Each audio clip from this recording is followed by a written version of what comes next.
guys, my name is Glenn. Nahi bilkul nahi. My name is Sharan. I'm Varun Painter. No, absolutely not. I'm Tenhat from Auto Expo 2018. Thank you for joining us on PowerDrift. Now you remember that one time in the past when a gust of good news hit us all, telling us that the iconic Suzuki Hayabusa would be assembled in India. Now assembling in India is great news. It's a great thing because that brings the cost of a motorcycle down. And the very second motorcycle that Suzuki India assembles here in India is then going to be this, the GSX S750.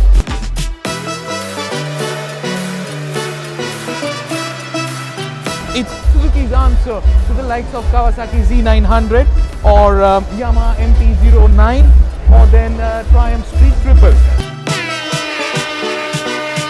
A street fighter, it's not a fully fed bike. The styling is very similar, or rather influenced from its elder sibling, which is the GSX S1000, and so it looks very meaty, very chunky. It looks like a big bike.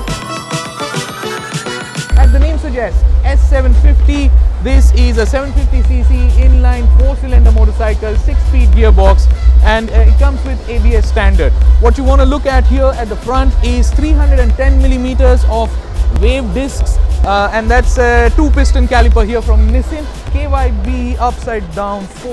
Let me show you them here.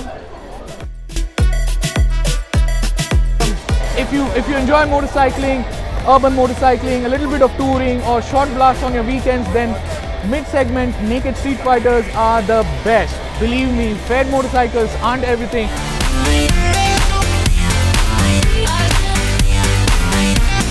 Kawasaki Z900 sold by the numbers. Similar fate can be expected for the GSX S750. It weighs about 213 kilos. Now the torque and power numbers can be read off the screen. What you want to know is that it comes with a traction control system with 3 modes, and there's a clever system that actually reduces engine stalling. One more dope. Now this motorcycle, the GSX S750, is not going to be launched before the first quarter of the next financial year. So the first quarter of, we're talking 2019. Yikes, that's a long way away, and that puts a little bit of a bummer-like smile on my face. Bummer-like smile looks like this.